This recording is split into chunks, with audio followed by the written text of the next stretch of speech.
Bismillahirrahmanirrahim. Assalamualaikum warahmatullahi wabarakatuh.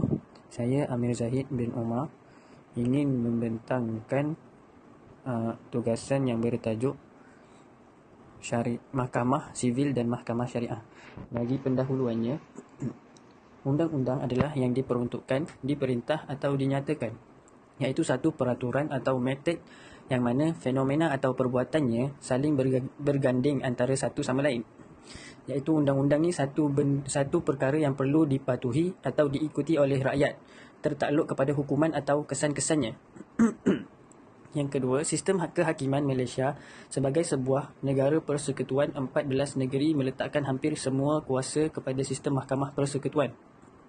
Sistem mahkamah tersebut terbahagi kepada dua, iaitu mahkamah tinggi dan mahkamah rendah. Mahkamah rendah termasuklah mahkamah magistrate dan mahkamah session. Manakala mahkamah tinggi adalah mahkamah yang tinggi di Semenanjung dan Sabah dan Sarawak. Kemudian mahkamah rayuan dan mahkamah persekutuan adalah mahkamah tertinggi dan mahkamah terakhir untuk membuat rayuan. Sistem kehakiman di Malaysia bercirikan dua aliran, iaitu mahkamah sivil, di mana yang melibatkan undang-undang sivil, dan mahkamah syariah yang melibatkan undang-undang agama Islam. Baik, kita sambung slide yang seterusnya, iaitu tentang sejarah pandangan Islam di Malaysia. Islam ini telah tersebar di Nusantara pada abad ke-13. Maksudnya Islam ni dah ada lama dah dekat Malaysia. Buktinya mereka menjumpai batu bersurat di Johor yang mengandungi undang-undang Islam di atas batu tersebut. Akan tetapi para sarjana berselisihan pendapat antara pada ketika itu hanya Islam sahaja yang tersebar ataupun undang-undang Islam pun turut tersebar. Tetapi tiada bukti yang menunjukkan bahawa undang-undang Islam pun turut tersebar pada ketika itu. Jadi para sarjana ini berpendapat bahawa undang-undang Islam ini telah terlaksana di Tanah Melayu pada abad ke-15, iaitu sesudah terdirinya kerajaan Islam di Melaka, iaitu zaman Kesultanan Melayu Melaka. Pada zaman Kesultanan Melayu Melaka ini, Islam itu dijadikan sebagai agama rasmi. Sebelum itu, Islam itu sudah wujud. Akan tetapi, mereka hanya menggunakan Islam itu sebagai cara hidup mereka sahaja dan mengikut kesedaran individu atau masyarakat sahaja. Undang-undang Islam ini telah dilaksanakan dari zaman awal pemerintahan Islam di Melaka, iaitu pada zaman Sultan Muhammad Shah. Akan tetapi undang-undang tersebut tidak bertulis dalam sebuah kod undang-undang. Sehinggalah pada zaman pemerintahan Sultan yang seterusnya, iaitu Sultan Muzaffar Shah, pada tahun 1446 sehingga 1456, beliau mengeluarkan arahan agar mengekut dan menulis undang-undang yang dikenali sebagai Undang-Undang Melaka, iaitu mengandungi 44 fasal. Pada pemerintahan seterusnya, iaitu pada pemerintahan Sultan Mahmud, telah berlaku tokok tambah pada zaman pemerintahan Sultan Mahmud ni. Maksudnya undang-undang itu telah ditokok tambah. Kerana beliau setelah beliau merujuk kepada kitab-kitab fiqh dan pengaruh daripada adat-adat Melayu. Terdapat tidak kurang daripada 44 manuskrip undang-undang Melaka yang wujud sehingga ke hari ini. Beliau membukukan undang-undang tersebut dan menjadikan manuskrip. Dan manuskrip itu wujud sehingga ke hari ini.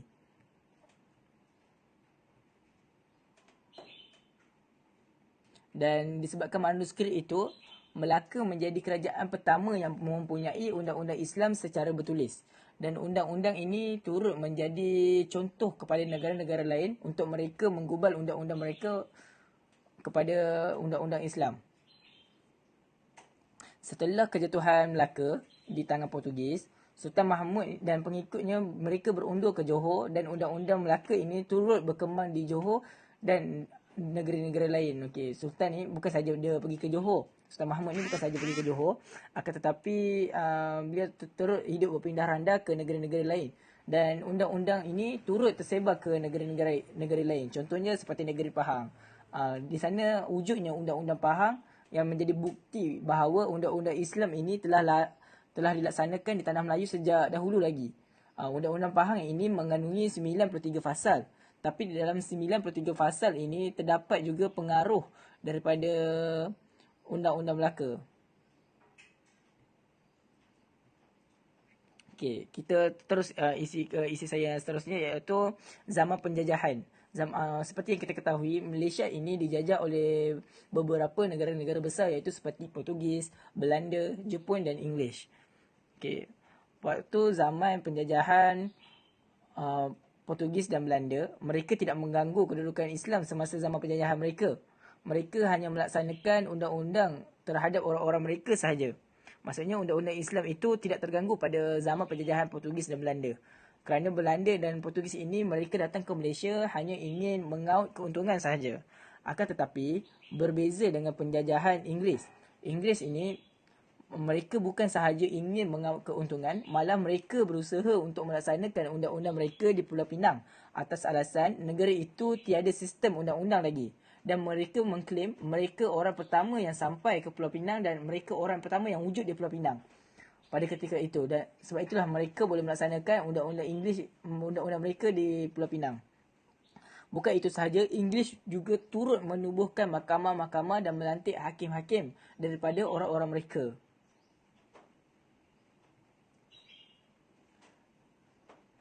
Mereka juga turut mengisytiharkan beberapa piagam keadilan, iaitu pada tahun 1807 mereka menguatkuasakan undang-undang Inggeris.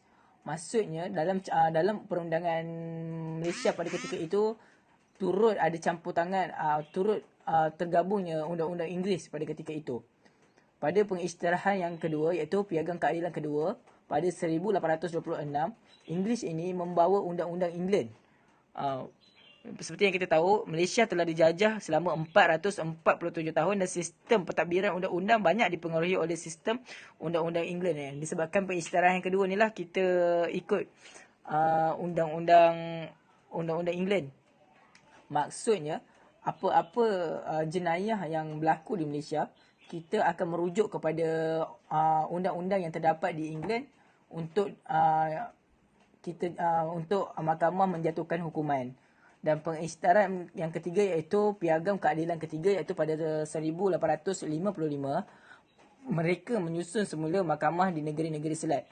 Maksudnya mereka menyusun tu, maksudnya mereka meletakkan orang-orang mereka sahaja di mahkamah. Jika tiada orang-orang mereka, mereka melantik orang-orang di mahkamah itu adalah orang-orang yang menyokong apa dakwah-dakwah yang dibawa oleh mereka. Itu sahaja pembentangan saya. Nanti saya akan sambung pada slide yang seterusnya. Bismillahirrahmanirrahim. Baiklah, nama saya Muhammad Ashraf bin Abdul Syukur, nombor matrik I201045577. InsyaAllah hari ini saya akan berikan penerangan tentang sistem pentadbiran di Malaysia. Baiklah, slide pertama ni merupakan gambaran sistem pentadbiran Kerajaan Malaysia, yang mana sebahagian sistem ini terdapat dalam Perlembagaan Persekutuan. Seterusnya kita pergi kepada senarai yang di-Pertuan Agong. Yang pertama sekali ialah daripada Sultan Negeri Sembilan, dan yang terakhir ini ialah yang terkini merupakan Sultan Negeri Pahang. Baiklah, seterusnya kita tahu bahawa Malaysia merupakan negara yang mengamalkan konsep demokrasi parlimen dan raja berperlembagaan. Okey, demokrasi parlimen ni bermaksud rakyat dapat melibatkan diri dalam sistem pentadbiran negara dan dapat membentuk kerajaan melalui pilihan raya. Baiklah, dalam pilihan raya, rakyat berhak untuk menyokong, mengekal ataupun menukarkan kerajaan yang sedia ada semasa mengundi.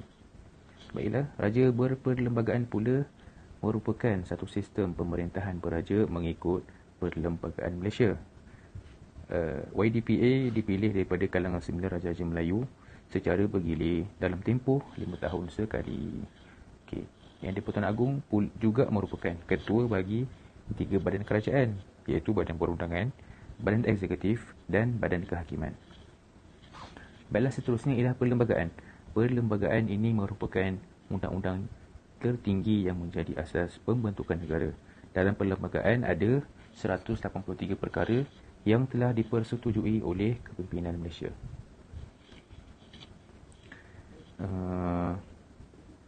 Baiklah, kita balik ke slide seterusnya, ialah badan perundangan. Perundangan di sini bermaksud undang-undang lah, dan Parlimen pula merupakan badan perundangan yang bertanggungjawab dalam urusan penggubalan undang-undang. Okey. Badan perundangan ni ada 3 institusi utama. Yang pertama ialah Yang di-Pertuan Agong, yang kedua Dewan Negara, yang ketiga ialah Dewan Rakyat. Okay, baiklah, kita beralih seterusnya ke Dewan Negara. Okay, Dewan Negara ni mempunyai 70 orang ahli, yang mana ahli tersebut dilantik daripada kalangan yang mempunyai prestasi cemerlang dalam bidang masing-masing. Sebagai contohnya ialah bidang pertanian, perdagangan, industri dan lain-lain. Okay, baiklah, seterusnya ialah Dewan Rakyat. Dewan Rakyat ni dia ada 222 ahli yang dipilih melalui pilihan raya. Dan tugas dia ialah membincang rang undang-undang sebelum dibawa kepada Dewan Negara dan seterusnya untuk diperkenan oleh Yang di-Pertuan Agong. Baiklah, dari segi nama dia, undang-undang yang digubal tu kita namakan sebagai Akta. Undang-undang yang diluluskan oleh Dewan Undangan Negeri itu kita panggil sebagai enactment, dan di Sabah Sarawak pula kita panggil dia sebagai ordinan. Seterusnya ialah Badan Eksekutif. Okey, Badan Eksekutif ni dianggotai oleh Kabinet atau Jemaah Menteri yang bertugas untuk menggubal undang-undang. Okey, terdapat 32 buah kementerian di Malaysia, salah satunya Perdana Menteri kita lah. Okey, seterusnya ialah Wujud Perkhidmatan Awam Malaysia, Jabatan Kerajaan, Badan Berkanun. Okey, contoh Badan Berkanun ni ialah Felda, Lembaga Tabung Haji, Suhakam dan banyak lagi lah. Okay, dan juga Suruhanjaya. Contoh Suruhanjaya ialah SPK, SPRM dan SPA. Okay. Tugas mereka ni ialah memantau kerja kaki tangan awam. Okay, baiklah, yang terakhir sekali ialah Badan Kehakiman. Okay, Badan Kehakiman ni berperanan dalam menentukan perkara sivil dan jenayah. Okay. Sivil ni biasanya yang berkaitan dengan saman lah, dan ia memerlukan kepada affidavit. Affidavit ni pula sebuah perakuan kes. Dan jenayah ni dia melibatkan kanun keseksaan. Tugas diorang ialah dia selesaikan perbalahan yang berlaku dalam kalangan rakyat dan antara rakyat dengan pihak berkuasa. Seterusnya, tugas-tugas mahkamah ni ialah mentafsir perlembagaan negara dan juga mentafsir undang-undang. Sistem mahkamah kat Malaysia ni dia mengikut hierarki piramid, bermula daripada Mahkamah Magistrat sampai ke Mahkamah Persekutuan. Jika kalau seorang pihak tu tak puas hati, dia boleh bawa kes tu ke mahkamah yang lebih tinggi, iaitu Mahkamah Persekutuan lah. Terima kasih. Assalamualaikum warahmatullahi wabarakatuh. Saya Muhammad Amir Rahman bin Abdul Razak, dan pada hari ini saya ingin menerangkan sedikit sebanyak mengenai sistem mahkamah sivil dan syariah. Baik, seperti mana yang kita tahu, di Malaysia ni ada 2 jenis mahkamah, iaitu mahkamah sivil dan mahkamah syariah. Mahkamah sivil ni terletak di bawah bidang kuasa kerajaan pusat, dan syariah terletak di bawah bidang kuasa negeri yang diperintah oleh sultan ataupun yang mempunyai pemerintah di negeri sendirilah. Baik, bawah mahkamah sivil ni dia terbahagi kepada 2 pecahan, iaitu mahkamah atasan dan mahkamah rendah. Bawah mahkamah atasan ni pula ada 3 jenis mahkamah lagi, iaitu mahkamah persekutuan, mahkamah rayuan dan mahkamah tinggi. Baik, kita pergi ke mahkamah persekutuan dulu. Mahkamah persekutuan ni merupakan mahkamah yang tertinggi di Malaysia, dan mahkamah persekutuan ni boleh mempunyai hak untuk membenarkan sesuatu undang-undang yang dibuat oleh Parlimen ataupun Dewan Undangan Negeri supaya undang-undang tu tak ada berlaku percanggahan dengan perlembagaan persekutuan. Yang kedua iaitu mahkamah rayuan. Mahkamah rayuan ni bertanggungjawab untuk mengendalikan sebarang rayuan kes yang dibuat di mahkamah tinggi. Dan yang terakhir iaitu mahkamah tinggi. Mahkamah tinggi ni bertanggungjawab untuk menyelesaikan kes-kes berkaitan kesalahan sivil dan jenayah. Dan mahkamah ni juga dia boleh untuk membicarakan kes-kes yang melibatkan orang awam, iaitu macam seperti contoh tuntutan hak penjagaan anak-anak dan mengisytiharkan muflis. Okey, kita pindah pada mahkamah rendah yang di bawahnya mempunyai mahkamah session. Mahkamah session ni merupakan mahkamah yang membuka perbicaraan kepada yang tertuduh sebelum dibawa ke mahkamah tinggi. Okey, di bawah mahkamah session ni juga terdapat dua jenis mahkamah magistrat, iaitu mahkamah magistrat sivil dan jenayah kelas pertama dan mahkamah magistrat sivil dan jenayah kelas kedua. Kita beralih pula ke mahkamah syariah. Mahkamah syariah ini merupakan sebuah institusi yang membicarakan dan berhak untuk menjatuhkan hukuman ke atas seseorang Muslim yang melakukan kesalahan sivil dan jenayah mengikut bidang kuasa yang diperuntukkan. Okey, bawah mahkamah syariah ni telah pun terbahagi kepada 3 pecahan, iaitu mahkamah rendah syariah, mahkamah tinggi syariah dan yang terakhir sekali ialah mahkamah rayuan syariah. Baik, mahkamah rendah syariah ni merupakan mahkamah yang mengendalikan kes-kes jenayah dan mal. Mahkamah ni juga berhak untuk membicarakan tentang kesalahan yang dilakukan oleh seorang Muslim berdasarkan Akta Jenayah 1982 atau mana-mana undang-undang yang bertulis yang menyalahi rukun-rukun agama Islam. Baik, dalam bidang kuasa mal ni pula, mahkamah ini berhak dalam menentukan nilai, iaitu nilai denda yang dikenakan kepada seseorang Muslim, kecuali dalam perkara nasab, penjagaan atau pemeliharaan kanak-kanak dan harta sepencarian. Okey, seterusnya mahkamah tinggi syariah. Mahkamah ini merupakan mahkamah kedua tertinggi dalam mahkamah syariah. Mahkamah ini juga membicarakan mana-mana kesalahan yang dilakukan oleh seorang Muslim tu dan boleh dihukum di bawah Enakmen Jenayah Syariah 1982 atau mana-mana undang-undang yang bertulis yang diperuntukkan bagi kesalahannya dalam bidang kuasa jenayah. Okey. Dalam bidang kuasa malnya pula, mahkamah ni bertanggungjawab untuk menyelesaikan kes-kes berkaitan perkahwinan dan memutuskan semua tindakan dan pembicaraan dalam mana-mana pihak dengan syarat tak ada lagi mana-mana mahkamah, sama ada mahkamah rendah syariah ataupun mahkamah rayuan syariah yang membicarakan tentang kes tersebut. Okey. Yang terakhir sekali iaitu mahkamah rayuan. Okey, mahkamah rayuan ni merupakan mahkamah yang tertinggi dalam susunan mahkamah syariah. Okey, mahkamah ni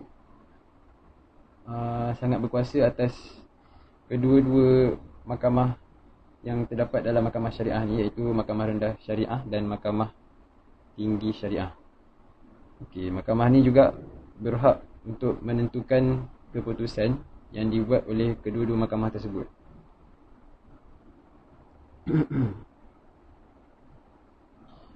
Dalam isu kes jenayah, mahkamah ni juga berhak untuk menolak rayuan dan mensabitkan atau menghukum pihak yang merayu.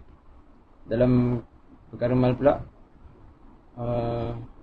mahkamah ni berhak untuk mengesahkan, membatalkan atau mengubah keputusan mahkamah yang membicarakan kes tersebut. Sekian daripada saya. Assalamualaikum warahmatullahi wabarakatuh. Warahmatullahi wabarakatuh. Nama saya Muhammad Hakim Zakaria akan menceritakan tentang bidang kuasa mahkamah sivil. Seperti mana yang kita ketahui, bidang kuasa mahkamah sivil ini terbagi kepada dua, iaitu mahkamah tinggi sivil dan juga mahkamah rendah sivil. Pada slide ini saya akan menceritakan tentang mahkamah tinggi sivil. Mahkamah tinggi sivil ini juga terbagi kepada dua, iaitu mahkamah tinggi Malaya dan juga mahkamah tinggi Borneo. Terdapat persamaan dan perbezaan yang sedikit di antara mahkamah ini. Contohnya adalah mahkamah sivil Malaya diketuai oleh seorang hakim besar dan 47 hakim lain, manakala mahkamah sivil Borneo diketuai oleh seorang hakim dan 10 hakim lain.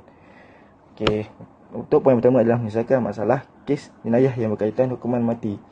Menyelesaikan tentang kes yang berkaitan dengan hukuman mati yang mana ia adalah merupakan antara hukuman yang berat di dalam undang-undang. Poin kedua adalah membicarakan tentang kes tuntutan yang melebihi RM1 juta mengikut dan juga yang tidak dapat diselesaikan oleh kes-kes yang melebihi daripada bidang kuasa mahkamah seksyen dan mahkamah magistrate. Untuk poin ketiga adalah diberi hak untuk membicarakan tentang kes-kes pertikaian. Contohnya adalah pertikaian pelantikan dan selain hak penjagaan dan juga pertikaian dalam kes harta kanak-kanak. Dan poin seterusnya adalah menentukan rayuan bagi kes-kes jenayah. Okey, mendengar dan menentukan rayuan bagi kes-kes jenayah dan sivil daripada mahkamah yang terdapat atau dibuat daripada mahkamah seksyen dan mahkamah magistrate. Dan poin seterusnya adalah menyemak keputusan daripada mahkamah rendah dan badan-badan lain yang bermaksud fungsinya adalah yang mempunyai fungsi kuasi judisial yang mana menyemak dan untuk memastikan keputusan itu adalah betul. Okey, poin seterusnya adalah memantau atau menselia perjalanan dan pentadbiran sijil amalan. Yang ini adalah tugas-tugas yang telah diberikan bagi mahkamah tinggi sivil. Poin seterusnya, slide seterusnya adalah bidang kuasa mahkamah sivil. Mahkamah rendah sivil ini terbagi kepada 3, iaitu mahkamah seksyen yang mana adalah merupakan yang paling tertinggi dalam seksyen mahkamah rendah. Dan mahkamah seterusnya adalah mahkamah magistrate yang terbagi kepada jenis, iaitu kelas pertama dan kelas kedua. Dan mahkamah yang paling terendah di dalam sistem mahkamah sivil rendah adalah mahkamah penghulu. Bidang kuasa mereka adalah mendengarkan kes-kes yang tidak berkaitan dengan hukuman mati. Maksudnya tidak adalah membicarakan kes-kes yang tidak melibatkan hukuman mati yang agak tidak besarlah. Untuk poin kedua adalah membicarakan tentang tuntutan kes yang tidak melebihi RM250,000. Dan poin ketiga adalah mempunyai kuasa penuh terhadap kes-kes kemalangan pemilikan tanah dan penyewaan. Maksudnya kes-kes yang di bawah kes kemalangan pemilikan tanah dan penyewaan adalah tertakluk di bawah kes rendah sivil. Poin terakhir adalah membicarakan tentang kes hukuman yang tidak melebihi penjara 10 tahun atau hukuman denda sahaja. Maksudnya kemampuan atau hak yang diberikan ke atas mahkamah sivil rendah ini adalah hanya terhad kepada hukuman yang tidak melebihi penjara 10 tahun ataupun hukuman denda sahaja. Dan dia juga tiga mahkamah ini mempunyai kekuasaan yang sedikit berbeza. Contohnya adalah mahkamah seksyen tidak membicarakan tentang kes-kes yang melebihi RM250,000. Manakala mahkamah magistrate membicarakan tentang pertikaian yang tidak melebihi RM100,000 ataupun membicarakan tentang kes-kes yang tidak melebihi 10 tahun penjara ataupun denda yang tidak melebihi RM10,000 atau 12 kali sebatan. Manakala mahkamah paling rendah dalam mahkamah sivil pula adalah mahkamah penghulu, yang mana tentang kes yang membicarakan tentang kes yang tidak melebihi RM50 saja.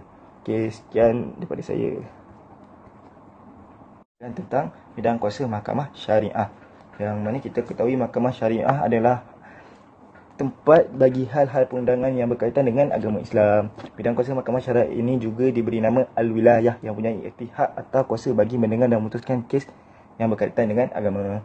Okey, dalam slide ini saya akan menceritakan tentang konteks mahkamah syariah yang terhad kepada kes jenayah yang berkaitan dengan hal tersebut. Yang pertama adalah kesalahan jenayah yang diperuntukkan di bawah Undang-Undang Pentadbiran Negeri. Maksudnya adalah kita akan melihat terhadap undang-undang yang telah diselaraskan ataupun digubal oleh kerajaan negeri. Okey, poin kedua adalah kesalahan yang tertakluk di bawah elemen yang digariskan dalam Undang-Undang Keluarga Islam Negeri-Negeri, yang mana kita boleh ketahui undang-undang Islam ini tertakluk ataupun di bawah penjagaan kerajaan negeri. Okey, poin ketiga adalah kesalahan di mana di bawah Undang-Undang Kesalahan Jenayah Syariah secara khususnya diberikan peruntukan berkaitan jenayah yang berkenaan. Okey, contohnya adalah kesalahan yang digariskan di dalam perlembagaan terhadap orang yang telah melanggar undang-undang agama. Okey, slide seterusnya adalah bidang kuasa mahkamah syariah. Yang pertama adalah kes yang berkaitan dengan perkahwinan. Contohnya adalah seseorang yang berkahwin lebih daripada 4 orang isteri yang mana telah bercanggah dengan apa yang telah ditetapkan di dalam Islam. Okay, poin kedua adalah kes orang yang tidak membayar zakat. Hal ini juga adalah antara perkara yang berat kerana zakat adalah antara salah satu kewajipan di dalam Islam dan juga sebagai orang yang beragama Islam. Poin ketiga adalah kes tentang pembagian atau tuntutan harta. kes yang berkaitan dengan pembagian dan tuntutan harta sepercarian ini adalah hal yang sering berlaku dan terjadi di kalangan penduduk di Malaysia. Kerana kes ini disebabkan oleh kerana kurang pekanya kita terhadap wasiat atau perkara-perkara yang berkaitan dengan hal tersebut. Okey. Poin seterusnya adalah berkaitan yang seperti mana yang kita akan ketahui dan kita boleh lihat yang memang akan tertakluk terus di bawah mahkamah syariah. Contohnya adalah mencari tentang haram, persetubuhan haram ataupun yang dinama zina. Ataupun kes seterusnya adalah kes yang melibatkan orang Islam yang berjudi. Dan poin seterusnya adalah kes yang membincangkan tentang menyebarkan salah faham. Yang ini mungkin berkaitan dengan agama Islam dan menyebabkan salah faham dan fitnah terhadap agama. Okay, poin seterusnya adalah penghijraan kepada seorang itu bukan Islam. Sebenarnya dia akan kaji latar belakang dan tengok adakah dia mempunyai bukti-bukti yang mana menunjukkan dia adalah seorang Islam. Dan hal terakhir adalah hal yang berkaitan dengan harta wakaf. Yang ini juga adalah antara yang sering berlaku di kalangan orang-orang Melayu kerana sering mewakafkan harta mereka kepada masjid-masjid. Baik, slide ini saya akan menerangkan tentang konflik yang berlaku di antara mahkamah syariah dan mahkamah sivil dan contoh kes yang menjadikan konflik di antara mahkamah syariah dan mahkamah sivil. Baik, konflik bidang kuasa itu terbit daripada salah faham atau tidak mahu menerima pembahagian bidang kuasa yang telah ditetapkan. Walaupun perlembagaan telah dengan jelas mengasingkan pengeluaran surat kuasa mentadbir. Contoh yang diberikan kepada mahkamah sivil yang menjadi konflik dengan mahkamah syariah adalah letters of administration dan probate dan perintah pembahagian pusaka vesting order kepada mahkamah sivil, manakala penentuan hukum syarak yang berbangkit di dalamnya kepada mahkamah syariah. Sehingga ke hari ini, ada pihak yang masih tidak faham atau tidak senang hati dengan susunan itu. Mereka menghendaki kesemua urusan itu menjadi pembahagian harta pusaka diletakkan di bawah bidang kuasa mahkamah syariah. Walaupun perlembagaan telah memberikan bidang kuasa itu kepada mahkamah sivil. Okey, contoh yang kedua iaitu kes mahkamah syariah yang menjadi konflik kepada mahkamah sivil, iaitu kes Miriam v. Muhammad Arif pada tahun 1971, 1 MLJ 265. Dalam kes itu, hakim mahkamah sivil yang selama ini mempunyai bidang kuasa dalam hal jagaan anak-anak, tidak kira Islam ataupun bukan Islam, berpendapat bahawa mahkamah sivil masih mempunyai bidang kuasa itu walaupun bidang kuasa itu mengenai orang-orang Islam telah diberi kepada mahkamah syariah. Akibat daripada kes Miriam ini, penghakiman ini menjadi perkara 121 dipinda memasuki klausa 1A, iaitu apa yang dikatakan oleh klausa 1A adalah mahkamah sivil tidak mempunyai bidang kuasa yang berkenaan dengan apa-apa perkara dalam bidang kuasa mahkamah syariah, ditambah oleh Akta A704 Seksyen 8 berkuat kuasa mulai 10 hari bulan 6 pada tahun 1988. Hal ini menunjukkan konflik terbesar bagi mahkamah syariah dan mahkamah sivil adalah dari segi bidang kuasa maupun cara pelaksanaan hukum masing-masing, yang mana garis panduan bagi kedua mahkamah ini sangat-sangat berbeza. Seperti yang kita ketahui, garis panduan bagi hukum mahkamah syariah adalah berlandaskan syariat dan hukum hakam Islam yang telah ditetapkan oleh Allah Subhanahu Wa Taala. Manakala garis panduan maupun hukum hakam bagi mahkamah sivil pula adalah seperti yang terkandung dalam perlembagaan persekutuan, iaitu peraturan yang telah ditetapkan oleh manusia itu sendiri. Sekian, terima kasih.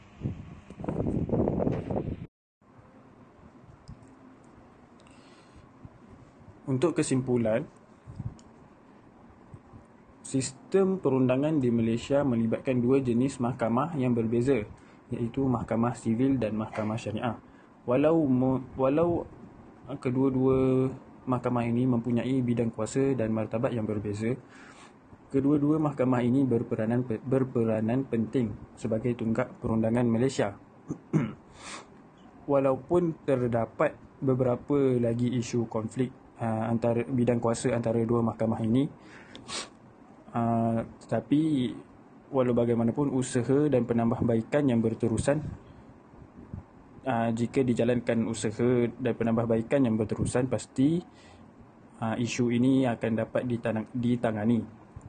Yang kedua, sebagai sebuah negara Islam, perundangan Islam dalam mahkamah syariah itu sendiri misalnya masih perlu diperkukuhkan kedudukannya agar menjadi setanding dengan undang-undang mahkamah sivil.